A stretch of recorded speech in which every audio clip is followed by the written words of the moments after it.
And welcome back, ladies and gentlemen, to another edition of the Top Podcast. I am your host, Reno, alongside me, co-host Dan Kiley.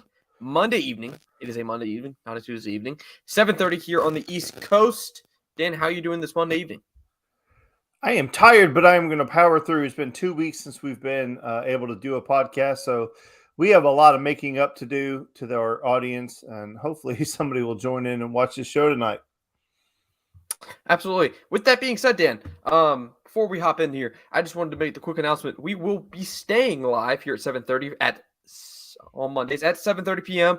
Here going forward until further notice. It just works better in the schedule without the regular season and all that. The off season's kind of open up our schedule. So with that being said, every Monday here at 7:30, unless otherwise told, we'll be here live on the Top podcast. So with that being said, Dan, let's go ahead and get right into our hot topics of the night.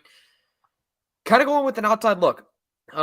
With the offseason, can't talk about Georgia forever. We can't talk about it all the time. So we're going to kind of expand. We're going to go back to what we were doing last offseason a little bit. Maybe not as expansive as we were last offseason. We're going to try and keep it a central focus, trying to keep a Georgia twist on things. But with that being said, hot topic number one, Dan, the XFL football league's back. And with that being said, in a few weeks, we're going to have the USL back, USFL back. Is the XFL and the USFL, two spring football leagues trying to be successful, going to do more good or more bad? Well, I think it has the potential to do bad. I mean, we've seen through the past years, they've been trying to have a spring football season take off, and it's just been extremely difficult to get any type of traction. And we've seen leagues fold literally after 2 or 3 weeks of the season. And then the ramifications of that mishap happening where, people aren't getting paid and all that stuff. We've seen the disaster of it.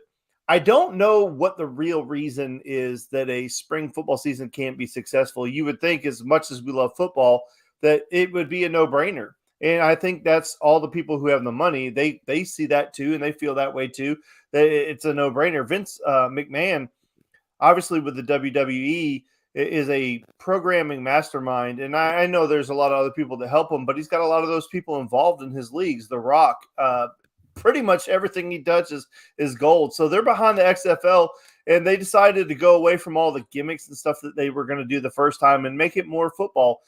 And the one thing I always go back to is NFL Europe. NFL Europe was a really good product, and it was a great platform for guys to get some experience and be able to have some success and carry that over into the NFL. Brian Finneran, for example, played for the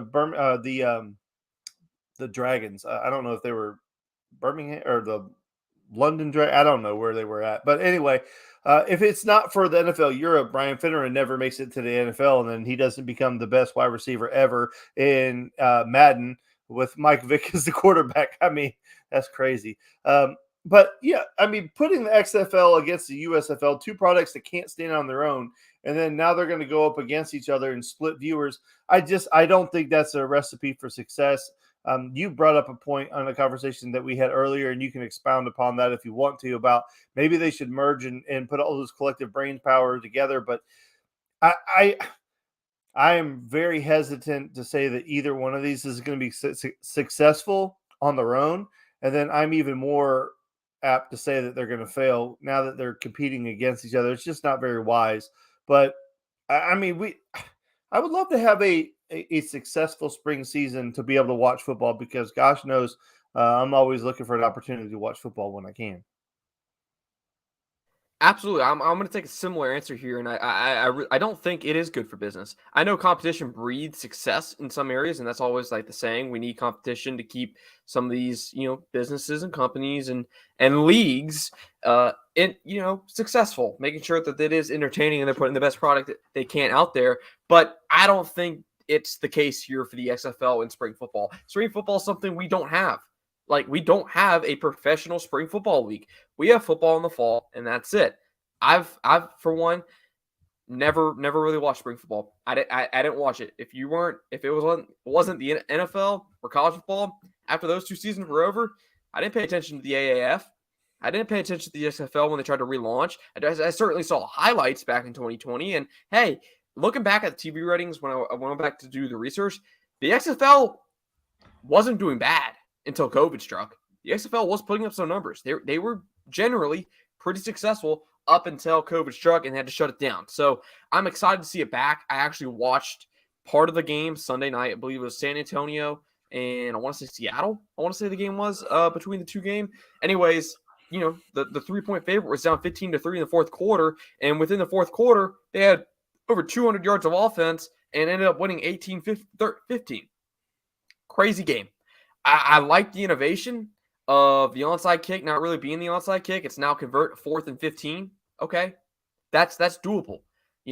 It's going to increase the score of games. It's also going to make it more entertaining. I like the innovation they put in on the kickoff, having those teams 5 yards apart. It is something new. It's something different. It's something fresh. It may not be the best product out there. And Zach says, thank you for that. San Antonio and St. Louis. Yeah.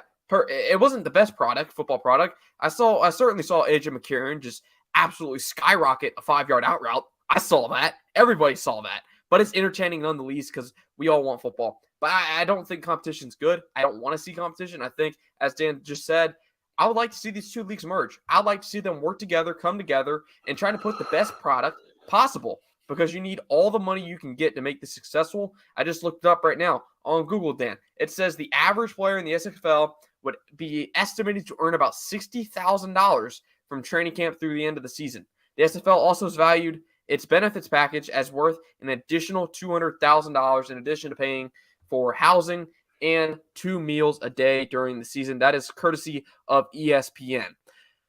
Not that much money. It's certainly probably a little bit higher than I thought they would be making. I don't know how much these players are making, but it's good to see that they are getting a sustainable pay for playing football and also get some benefits and some from free meals. But with that being said, Dan. Well, hold on. You say it's not that much money. It's $60,000 for 4 months of worth of work. I mean, that's pretty damn good money. And compare with the NFL, which is it's never going to be as much. Right, but you're not in the NFL. You're looking for an opportunity to play football, and you put $60,000 in your pocket. That's enough money to continue to train. I mean, that's not. I mean, people say stuff about different types of money. People who make over $100,000 in this country is like, I don't know, like what, 5% of the population? Somewhere along those lines. So somewhere it's not a lot. So there are plenty of people out there that would love to have an opportunity to make $60,000. So that's nothing to sneeze at. Oh, absolutely not. And I think it's probably raised from where they started. I mean, I don't know. I haven't done that much research, but hopefully it's the big thing is you would love to see this increase. You'd love to see it be sustainable over long term, and whether or not it's sustainable is going to come down to those broadcasting deals. How long are these broadcasting deals? How many views are they pulling in? But I think they have the right structure in place. You're going to have some money behind it. You have the right people behind it right now. I'm really excited, Dan. Plus, they're on ESPN. I mean, not in a million years did I think ESPN was going to be recording some spring football. That's amazing, my friend. Content. Absolutely. They need content. So I'm excited. I'm going to be tuning in this weekend. But with that being said, hot topic number 2, Dan. The NFL is making some rule changes similar to the NCAA, which we're going to get to in a minute. We've all seen it. If you've watched the NFL, if you watch college football, well, not really college football, but if you watch the NFL, the Philadelphia Eagles were elite at more than one thing, but one thing in particular, QB sneaks. They must have been the best short yardage situational team I've seen. I haven't seen a team that was as effective on short yard situations on 4th and 1, 4th and inches, getting with QB sneaks. Their success rate was impressive. I don't know if I saw them go up for a QB sneak where they didn't get the first down, Dan. And with that said, the NFL wants to ban, as Dan calls it, the Bush push, and as many people call it, because obviously Bush pushed Matt Leinart into the end zone, I believe, with the 2004 Notre Dame game between USC. And it's definitely a hot topic today. So, Dan, do you want to see the Bush push eliminated, or like where you stand on this rule? Well, here's my thing, and I'm going to take it from a completely different perspective. Is why the hell is it legal? It was never legal. I don't know. All of a sudden, it just became like, okay, we're not going to throw the flag on that. It's called aiding the runner. You're not allowed to aid the runner, and it's in the rule books. It's always been there. I have no idea how it became okay to do it. And now, I mean, basically, they're not creating a new rule saying we want to eliminate the Bush push or the aiding the runner or whatever you want to call it. they're just going to start enforcing the rule again. And I, I'm kind of either way on it. I understand why you don't want it, and I understand why you do want it. Because, I mean, the defensive line, right? The entire defensive line can push you backwards and you don't lose yardage, right? Like it's wherever your momentum stops. So if you're going to flip that around, the offensive line is starting to push the runner, then wouldn't conventional wisdom say that if the rule applies for defense, it's going to rule apply for offense, that wherever the line starts to push him forward is where he's down? So, I mean, I think that's the way that it was always written, and that's the way it's supposed to be implemented. I don't know why it was allowed to begin with. So I'm I could go either way, but I think it needs to be eliminated because that's the intent of the rule. I mean, otherwise, if you're going to do that, then if the defense pushes them back, then they can push them back as far as they want to. Because this game is so rigged for the offense to begin with that I mean, that's just one more chip in the offense's favor. So I guess I'm for it. I kind of talked myself into it. Here's my thing, Dan. And I saw this in a reply, and this guy was spot on with it. The reason they want to eliminate it is because we're seeing more points scored in the NFL, which means less punts, which means less commercials, aka TV timeouts, and it essentially comes down to less money altogether. Kind of like what we're about to talk about with the NCAA and their rule changes. They want their money. They want every single penny of that media rights deal that they get each year. They want every single dollar of it. More commercials means more money. ESPN made a astounding amount of money the night that DeMar Hamlin went down because of all the commercials. And like just a tragic situation, but ESPN was able to run commercials throughout that, which to me didn't sit well with me, but at the same time, I understood why they did it because, I mean, we didn't want to see what's going on in the field. They needed privacy in that moment and everything what was going on down there. But also, the people who were responsible for covering that situation, it's like, that's unprecedented. You could see everybody was touched that night. And it's like, they have no other choice but to kind of cut to commercial because everyone kind of needs that break. Well, I think you might want to check your sources on that because the commercial spots are sold. And you don't start running more commercials and then start charging people for running more commercials. That's not how it works. In radio, you have your spots that are paid for. So TV is the same way. Your spots are paid for. If you need to fill in, you're going to start rerunning ads or you're going to start adding more ads, but you don't start charging people for those ads that they didn't pay for. So I don't know that they gained more revenue. They may. I just don't see that being a realistic thing because, we have injuries in our games and we have to fill time with commercials because you can't stand on the air for 35 minutes talking about the same thing. So I think you might want to check your sources on that. But I don't think ESPN profited off of that injury, and I don't always stick up for ESPN. I'm just saying I don't think they profited more because they ran more commercials because they didn't start calling people saying, "Hey, listen, we got to fill spots and we want you to buy more spots on the fly." I just don't see how that would work. Yeah.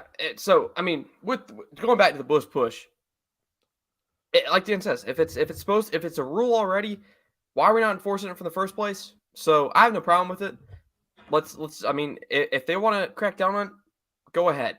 To me, when you watch it, Dan, it is incredible to me how the Eagles their whole offensive line, just the pad level of all of them, their ability to be successful down in and down out because everybody knows it's coming. Well, that's fine. Knows.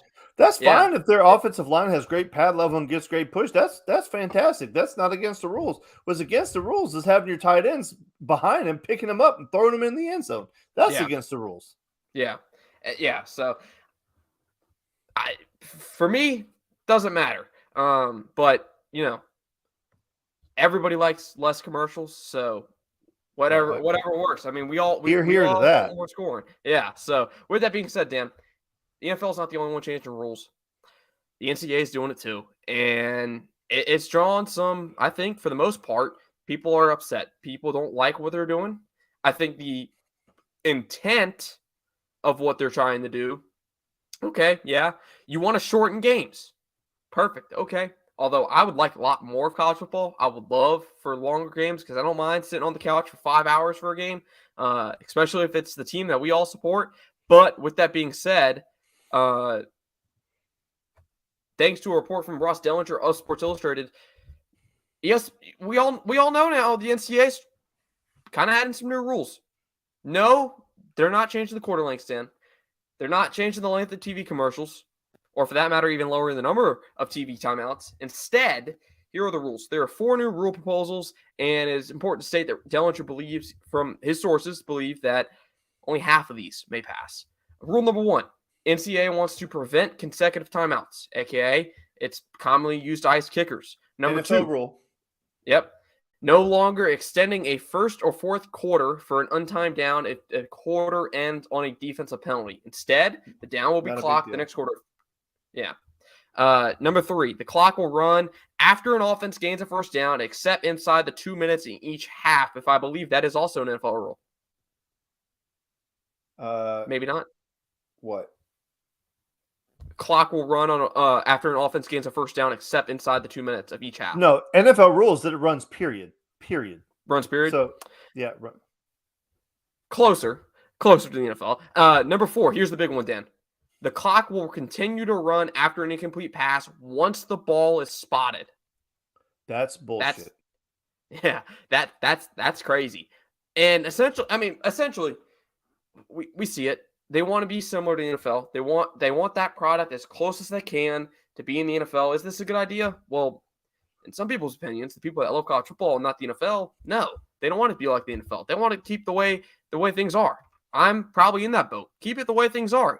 Keep it the way that you made special, and you made a huge fan base out of all of us. But at the end of the day, they don't want to shorten these games. But they're doing it all the wrong ways. All right, so let's start with this right here. Okay, it says I'm okay with the first 3. Okay, Ross Dillinger said the first 2 are not controversial. Nobody complains about it, right? So nobody has an issue with the first 2. I don't have a single issue with this. Number 3 is the one I have an issue with. Oh, obviously, number 4 is complete horseshit. And, there's no way that's going to pass. That's stupid.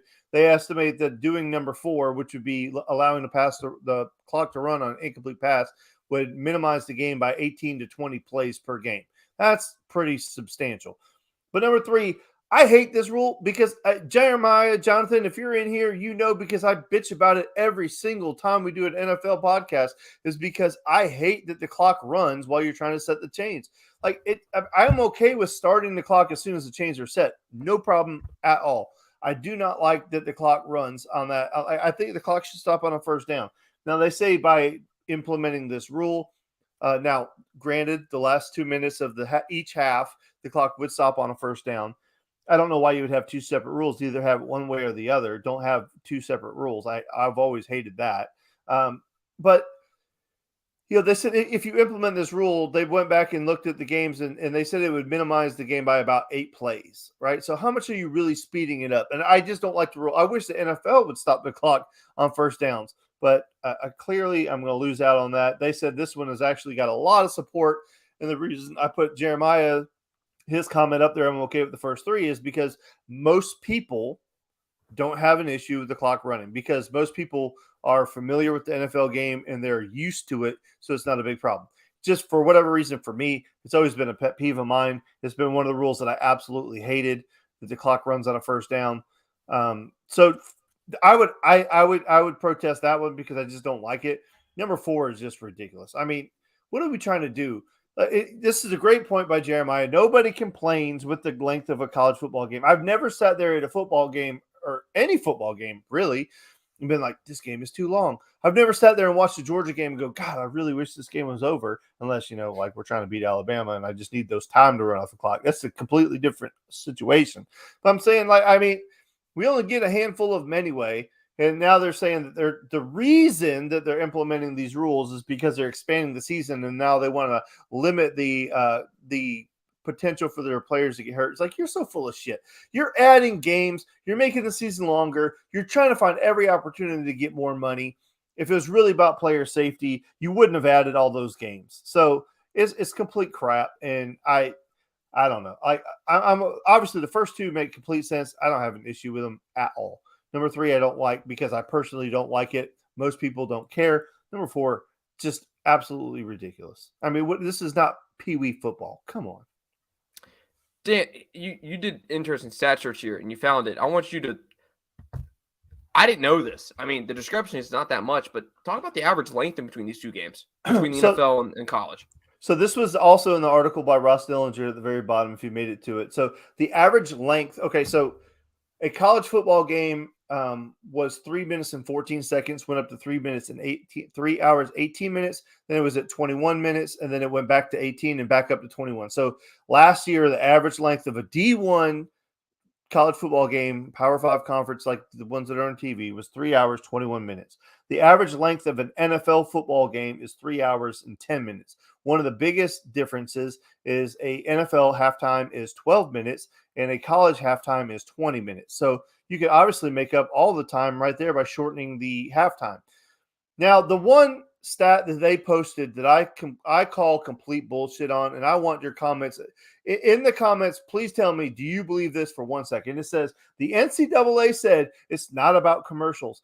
The average length of a televised game with commercials is only 2 minutes longer than a game without television and without commercials. There's no way on earth that's possible. If you watch the Georgia Tech game, those commercial breaks were like 7 minutes long. Oh my God, it was brutal.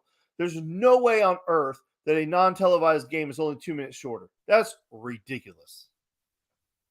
I tell you what, I think what makes it longer, maybe they're right, but what makes it longer is when you have the constant cycle of the same commercials over and over and over again. I will never forget sitting on, and it's not even on, I mean, I saw it on Saturdays occasionally, but it's really during the NFL season, the Burger King commercial over and over and over again. Just, you see it constantly, which to me, that makes it feel longer. And in grand scheme of things, shoot. Yeah. But at the end of the day, Dan, why are they doing this? Because none of these rule changes that they have proposed affect the money. Dan told us weeks ago, follow the money trail. When you want to find out the intentions of any of these big businesses or the NCAA, follow the money trail. Well, the money trail says you don't touch TV timeouts. Don't touch them. Don't touch commercials. That's money. That affects your revenue. But there are other ways, and the NCAA certainly found other ways to try and shorten college football games. With that being said, Dan, big news on the Georgia front of things. I'm keen to hear your insight on this because, hey, it's been 2 weeks without the show, so we're a little late on the Mike Bobo news. But here, you're going to get the top dog take on this one. As we all know by now, Todd Monken's the new offensive coordinator for Baltimore Ravens. Congrats to him. He did a great job here at Georgia.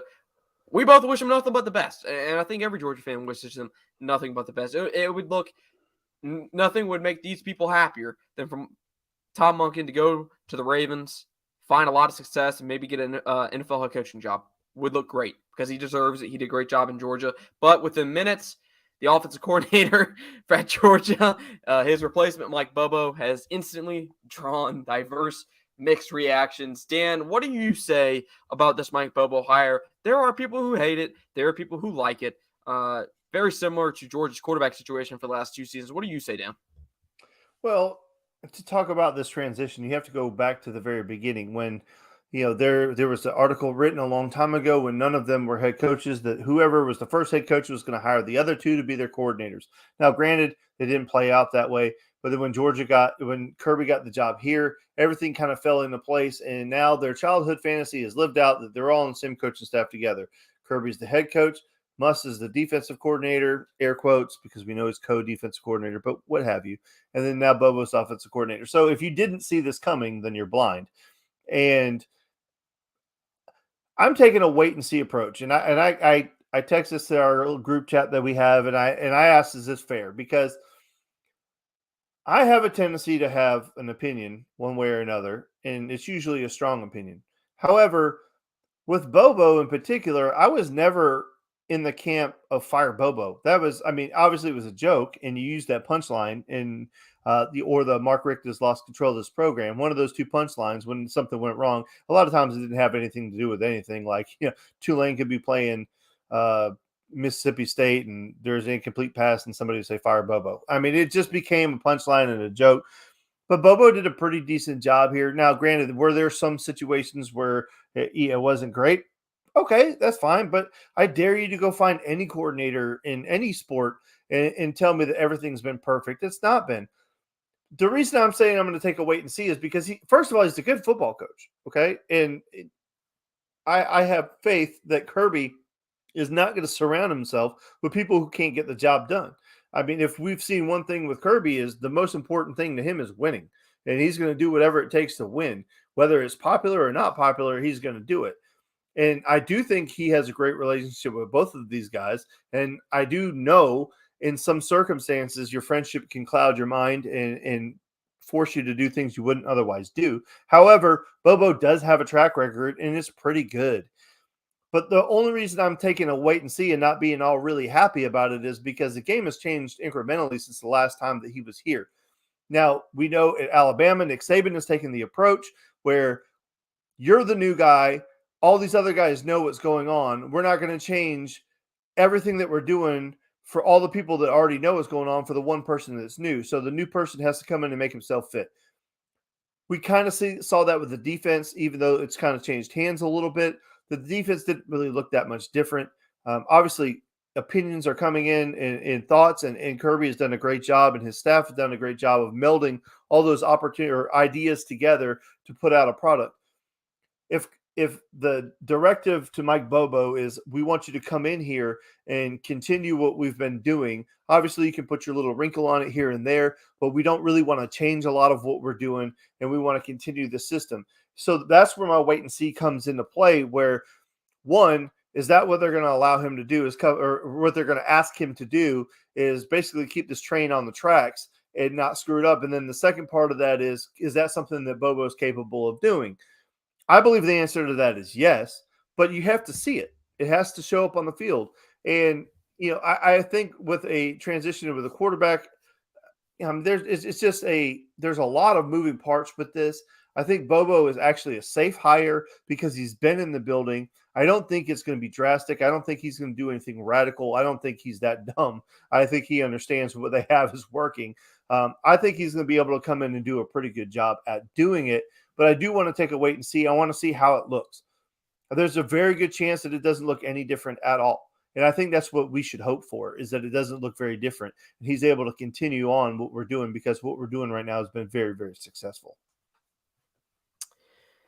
My main thing is with anything where the assumption from outside looking into the building is Bobo's going to come in here, as Dan said, and he's going to run Monken stuff.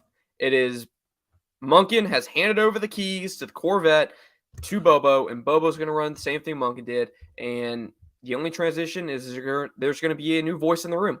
That's it. It's a new voice in the room and a new driver. You don't have a new car. You don't have a new steering wheel. It's just the driver. That's the driver. And we've seen how that was worked out for Kirby Smart in the past. He tried to do something similar with Jim Chaney to James Coley. That didn't work out. We're even seeing now at Bama when they went from Lane Kiffin, or not Lane, excuse me, Steve Sarkisian to Bill O'Brien.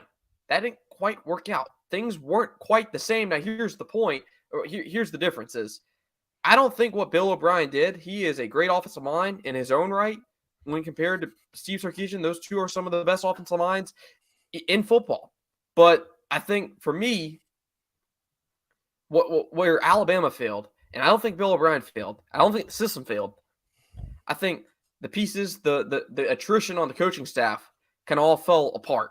That attrition caught up to Nick Saban after years of of it no longer affecting him, looking like it just didn't affect him. I think it started to affect him because you saw kind of the difference in their plays over these last 2 years. The defense never quite really looked the same. Heck, their stats look great. They didn't let up more than 20 points a game while averaging 40 points a game on offense. That's great. Looks great. But when you go watch the product back, it didn't look the same. It didn't look the same on offense from Bill O'Brien to Steve Sarkisian. I really think that can kind of be blamed on a drop-off in talent development in coaching. Not really Bill O'Brien's fault. I don't think it's all his fault. So, as Dan said, we're going to have to wait and see, because Georgia's having that coaching attrition or a similar rate to what Alabama's felt over the last 10 years. Even Dabo Swinney and Clemson. Dabo, for years, didn't lose a single coaching staff member. had a great retention rate. And once a few wheels got changed, kind of fell off the face of the earth as we've seen over these last few years. So I think, like Dan said, it is a safe hire, and I don't think much will change. Maybe some tendencies change here. I don't know. Going into a new system, going into a system that Bobo is not quite Bobo's. Hey, maybe that even eliminates his tendencies. Maybe he has something new, brings something new to the table that we just haven't seen from him in the past. But no, full disclaimer, Dan, for everybody out there that hates Bobo because of what Georgia was in the 2010s, he's not bringing back the fullback. Georgia is not going to go under the center and run I formation and run freaking, we're going to run Todd Gurley over you because shit, we can do it. No, that's not going to happen. We're not going to bring back the fullback. You say that. I'd be willing to bet you that the fullback makes an appearance. I'd be willing to bet you I formation pro set makes an appearance. Listen, that's in his DNA. I'm not saying he's going to that, but if you don't think you're going to see it ever, you're out your damn mind. Hey, I mean, unless it's, shoot. I won't you mind were seeing praying under for the a hot eye take. with Jordan Davis.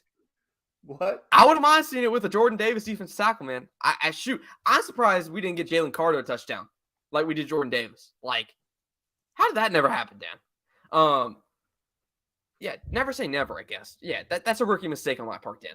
But Dan, I want to go to these stats. It kind of blew my mind. I sent it to the chat.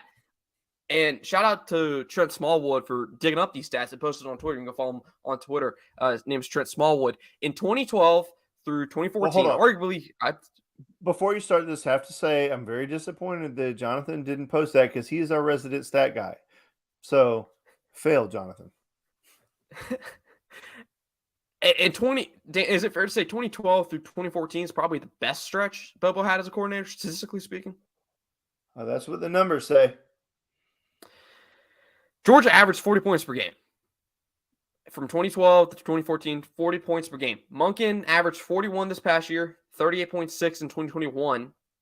What's the difference between these two? Well, shoot, there is a major difference on the other side of the ball. Georgia allowed 29 points per game in 2013. 29. And 20.7 points per game in 2014. There's been 2 times in Kirby Smart's tenure as a head coach that his defense has allowed over 20 points per game. One was his first year where they allowed 24.4 points per game in 2016, and they allowed just at 20 points per game in 2020, a COVID-shortened season. That blew my mind. Georgia damn near allowed 30 points per game under Mike Bobo. And I've seen Rusty Mansell say it on Twitter right after the hire. What is he going to look like? How is he going to change with an offense where he doesn't have to feel like he has to score every possession? Because that pressure certainly looks from on paper perspective. Shoot, I see the pressure. I see that pressure. Wanting to get that home run, whether it's from Aaron Murray passing it or Todd Gurley, Keith Marshall having to run the football, get you a home run. Heck, I see it. Todd Monken never had that pressure. Any offensive coordinator in Kirby Smart has not had that pressure of, hey, we got to score almost every time we get the ball. Otherwise, we're not going to win. So let me put that out there for everybody that it's 2 drastically different situations. This is not going to be similar to his stint at South Carolina or Auburn. I've seen the South Carolina stuff thrown in my face all week long. I saw it on a tweet Steiner put out on Twitter last week talking about his South Carolina job where he had 1 year. Well, people don't want to talk about it. He took the job in 2020. What happened in 2020? COVID hit. Whole different year. Whole new ball game. Everything was on Zoom. No spring practice. All Bobo had time for was to install whatever part of his offense through Zoom and the limited time face-to-face in the fall, and that was it. Plus, not to mention, that wasn't a very good roster. He's going to have a full offseason, God willing, to install, to improve on Monken's system. It is nothing's changing other than the guy upstairs. So with that being said, Dan, that's kind of going to close out for the Georgia part of today's show. We wanted to get into kind of a new segment. I texted Dan about it, and we're going to call it the Top Dog Take because we're going to give you our opinion on whatever we want, kind of stories. And the one story that caught our attention, and Dan brought it up to me over the weekend, is the offensive coordinating search at Notre Dame. So, Dan, I'm going to let you take it away to kind of introduce it and to get us kicked off with your take on it, the whole situation. So the situation was, and I don't have the names off the top of my head because I wasn't 100% prepared for this, but it's Notre Dame. Tommy Rees obviously left to go to Alabama and take that job. So Notre Dame wanted to hire the Washington State offensive coordinator, so they brought him into town for a hockey game. They wined him, dined him, fed him, did all that stuff. They had a great time, and Coach Freeman wanted to make that hire. However, the university didn't want to pay his buyout and the salary that he would be required. So they forced him to move on, and he ended up promoting his tight end coach to the offensive coordinator job. Now, the reason that this story grabbed my attention is, one, because that would never happen in the SEC, that a coach is told he can't hire a coach because they don't have the money. But then the thing that really jumps out to me is Notre Dame has been a program that has more money than anybody else for the longest time. So now you're telling me that money is an issue at Notre Dame? I never thought I would live to see the day where that was an actual situation where a coach can't hire the guy that he wants because the university won't pay. I mean, what is this, Georgia Tech? That's why it that story jumped out to me, and I want to hear your take on it, Harrison, because I couldn't believe that Notre Dame would tell a head coach that he couldn't hire somebody because they didn't want to pay the money. I just never thought I'd see that day. Sorry, was messing with the technical difficulties on that one. Delayed. But, yeah, it is shocking. And I tried to get clever here, Dan. No money, Notre Dame. It's shocking. It's like, how can you send a message to not only your coach, the football team, but even recruits of saying, hey, we back this guy. We back Marcus Freeman. We have 100% confidence in Marcus Freeman when you're not even willing to splash the cash to go get his guy. The guy he took to a basketball game, the guy he was seen in public with, trying to totally convince him to come over to Notre Dame and be the offense coordinator. And I just pulled it up. Colin Klein was the guy that he was trying to get. Colin Klein and Utah offense coordinator Andy Ludwig were the two candidates they wanted, and struck out on both, and ends up going for his tight end coach. Kind of embarrassing. Embarrassing for not only Marcus Freeman, but embarrassing for Notre Dame as a whole, that he doesn't even have the money to go get his coaches. How is he supposed to succeed without money? Notre Dame's already at a disadvantage when compared to everybody else. They don't have the recruiting prowess that everybody else does. You go look at the Southeast, how much everyone spends on recruiting. It is outlandish. It is a lot of money, and I'm promise, haven't looked at the actual numbers, but Notre Dame probably doesn't spend half of what Georgia spends on the recruiting budgets. Probably doesn't spend half of what Tennessee plays. Well, Tennessee's a top 5 program. Timeout. When it comes to recruiting budgets. The number 2 team in recruiting this year spent half of what Georgia did. So, yeah, there goes your whole half thing. So, yeah, the team who was second in recruiting budget spent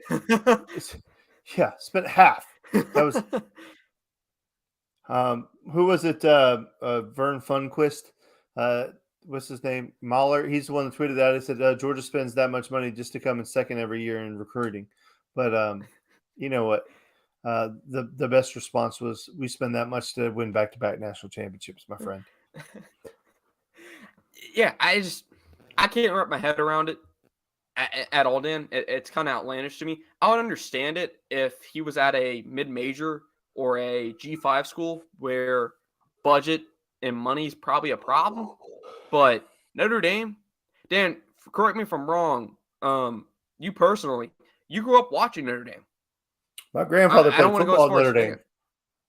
Yeah. I mean, my grandfather played football in Notre Dame. I was a Notre Dame fan. I grew up a Notre Dame fan. I was born in Chicago, and we lived not far from. I mean, if you know anything about where Notre Dame is, it's right across the street, basically. And I grew up a Notre Dame fan. Went to Notre Dame. My grandfather's name is inside of their athletic facility on the ceiling. They have the name of all the players that have played football at Notre Dame. His name is on there. And when my grandfather died, I got a handwritten letter from Lou Holtz. Not to me personally, it was to my father, saying that, just wishing his condolences. So, yeah, I grew up a Notre Dame fan. I was a huge Notre Dame fan. And then when I moved down here, obviously I got indoctrinated into the ways of the dog. But, yeah, I grew up a Notre Dame fan. And Man, it was a proud program, and they travel like nobody. Like I remember as a little kid going to road games for Notre Dame, and they had this big rig that would go from location to location. It was basically a traveling bookstore. Before I even knew what a bookstore was, like George's bookstore is amazing, right? You go to George's bookstore, you can buy anything that's Nike branded, that's in creation. They have it. Like you can find anything in the Georgia bookstore, just about. And imagine that, but mobile, and that's what Notre Dame had. Um, they they about ruined the program when they switched to Adidas. I'll tell you that right now. That's completely off the subject. But when they switched to Adidas, they about ruined the program. That was the ugliest shit I've ever seen in my life. And it was just hideous. But whatever. Yeah, a proud program. They've had money. I think one of the biggest issues is a lot of the donors, a lot of the boosters, a lot of the people that poured a lot of money into that program are dying off. And I know that sounds horrible to say, but it's true. A lot of the proud alumni are passing away. My grandfather being one of them. So, and that's been a long time ago. But when I grew up, it was Notre Dame and there's nobody else, and it's just not that way anymore. Dan, I got a Twitter notification from you that you're back on Twitter, so I want to congratulate you. I'm back, Welcome bitches. Back, I saw it. Go ahead. I will take 2 seconds to say, screw you to Twitter. I got banned on Twitter, or I got suspended on Twitter because one of the running backs in our high school program ran the 100 and he posted a time that he didn't like. And I said, hey, I need you to run that 10-2, which you all know is like world class sprinter speed, right? Like it was like over a full second less. And he says, Coach, I'm going to get that next time. I said, well, you better drink some rocket fuel. I got banned for promoting suicide because I told the kid to drink rocket fuel. You've got to be out of your mind, Twitter. So, double barrel Johnny Estrada to you, Twitter. I'm back. And if I remember correctly, because I've heard the rocket fuel phrase before, it's like I believe it was somebody called it back in the day when they were playing football. They would concoct a concoction of Pedialyte and I believe it was water. Just put it together and make rocket fuel. Maybe it was some other ingredient that I'm forgetting. But it was rocket fuel, and that's what they did. Great hydration, great stuff like that, and get you the vitamins you need. I don't remember exactly. I'm not a big Pedialyte fan. Never have, never will be. But because you've not been hungover. I don't drink it. Pedialyte is a lifesaver when you're hungover. Hey, maybe it is. Maybe we'll find out. But with that being said, Dan, anything else before we wrap it up? No, I think we had a pretty good show. This one flew by, guys. But with that being said, guys, we're going to wrap it up for today. Make sure to go follow Dan on Twitter. Blow up his mentions before he's gone again, because we don't know when that's going to be. But with that being said, go follow Dan at Dan Kiley 3. Follow me at Nurse Reno again. But with that being said, guys, shout out to the Classic City Podcast. Shout out to the GGG Podcast, our good friends over there on both those shows. Shout out to Zachary Moss, Rudes, anybody else that's in the comment section. If I miss you, I'm sorry. Like I said earlier, guys, Monday 7:30 from here on out. Do some schedule changes. We're gonna be here every Monday talking some Georgia football. Heck, I don't know. Maybe me and Dan get wild and talk some SFL. Jonathan Jeremiah, King of the Hill, Pedialyte, Gatorade. What is it? Come on. It's got to be a King of the Hill segment. You guys are experienced veterans. Hey, I'll be there Wednesday. I believe they go live at 8. If they're going. With that being said, Dan,